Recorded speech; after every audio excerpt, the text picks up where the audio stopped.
Now we're going to end on this question, and it's a good question, and it's one that I've heard before being thrown around as an accusation. Spencer Yates, hello, Dutch. Eddie Graham is universally called the best booking mind in wrestling history. He taught Bill Watts, Dusty Rhodes, Pat Patterson, Kevin Sullivan how to book, and to you to a point as well, I suppose. And they were all successful at their job. Almost all of Eddie Graham's students got a chance to book WCW. However, I have noticed that the bookers that came out of Memphis haven't been seen in the same light as the bookers from Florida. WCW always seemed to need a good booker, and none of the Memphis guys had a shot at it. My question was, is there a bias against guys out of Memphis? It seems strange that nobody from Memphis was given a chance to save WCW, not that anyone could. Now, I want to very briefly say that I think Bill Dundee at one point, wasn't he like on one of the committees maybe in the early 90s? Mm-hmm. But yeah, a bias against Memphis as far as the booking goes. The system was totally different because you would have the home office. They would bring this guy in. He'd be like 6'6", 300 pounds, but with no personality. And what I call it Atlanta, WCW. They didn't have all the territories when I was breaking in, and I may have broached this before. You like that word, broached? Mm. I may have brought this up before, but they had the system of the resident babyface.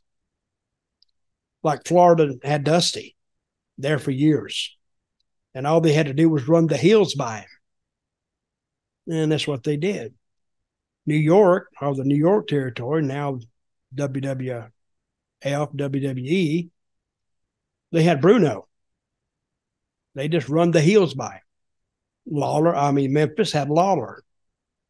So, he would be on top, and then Jimmy Hart would bring in another heel.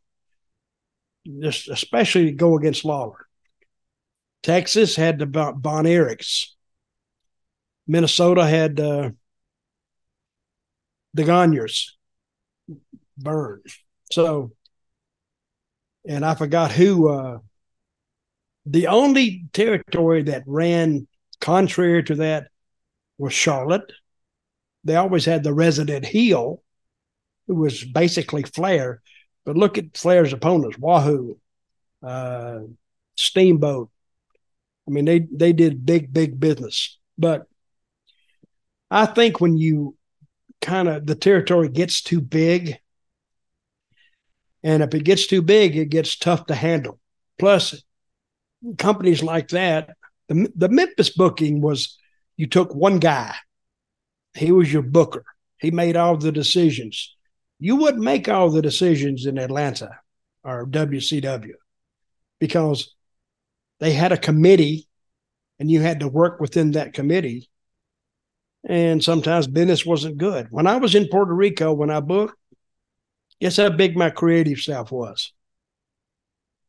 One. That was me. And I had a video guy. No, hang on. You had a co-booker. Came in a liter bottle. Oh yeah. I did have my rum. Malibu rum. Mr. Malibu.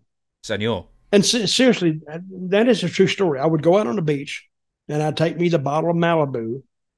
And Malibu is like, you can drink it straight. It's not like trying to drink whiskey. I can't drink whiskey. I don't like the taste of it. Malibu, I do. So you go out there and you drink a couple hours. And I've given Mr. Malibu all the credit he deserves because he had some great ideas. And I would take the ideas that Mr. Malibu would give me in my head, and I would take it back to my apartment or wherever I was living. And then I would book the TV, or I'd book the next week. And it worked. The thing about having a creative staff is you have people saying, "Oh, I don't like that. I don't think that's good." Well, I don't want to hear why it'll fail. I don't want to hear 10 reasons why it will fail. I want to hear one reason it will go. That's what I wanted to hear. But if I was the only one on the staff, all I'd have to do is decide myself. And the first night that I debuted it to a live crowd, they would tell me all I needed to know. if it was going to go or not. And that's what I like Puerto Rico. I didn't have anybody filling my head. I didn't even have anybody with any ideas there. They would come in and they would say nothing, and we would continue to go. I had a rating one time in Puerto Rico, a 22 rating, with the same system they got now. Now, I know the area is smaller, but if you get 22 rating, that's a pretty good way of knowing that your product is being accepted and enjoyed. What does that translate as eyeballs on the screen? How many hundreds of thousands? It was 20 years ago, and they had 3 million people on the island, and I would say 600, 700,000 people watching the show. See, those ratings always kind of confused me. You had a rating and you had a share. You could have a 22 rating, and I don't even really know what that means. I do, and then you had a share. The share, we've had shares of 85 or 90, which means 85% of the TVs in use at that time are tuned to your show. So it's very, very confusing. I think the TV people invented this to be confusing, to confuse their sponsors. They said, oh, you get an 80 share. Oh, is that good? Oh, that's fantastic. How many people? Well, we'd have to break it down. We got a formula here. But they never would get around to telling you exactly how many people are watching. But a 22 share, that's a prime time rating.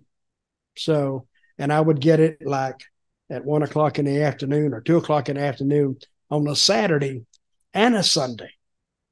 See, what I would do, I was a booker, and I would book 4 hours a week of original TV in Puerto Rico. 4 hours. So figured up over 52 weeks, that's like 200. Is that what it is? 200 hours a year of original TV.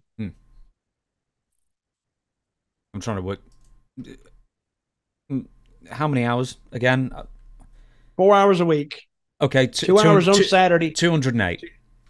Okay. There you go. And take off about 8 of those hours for Christmas, because you would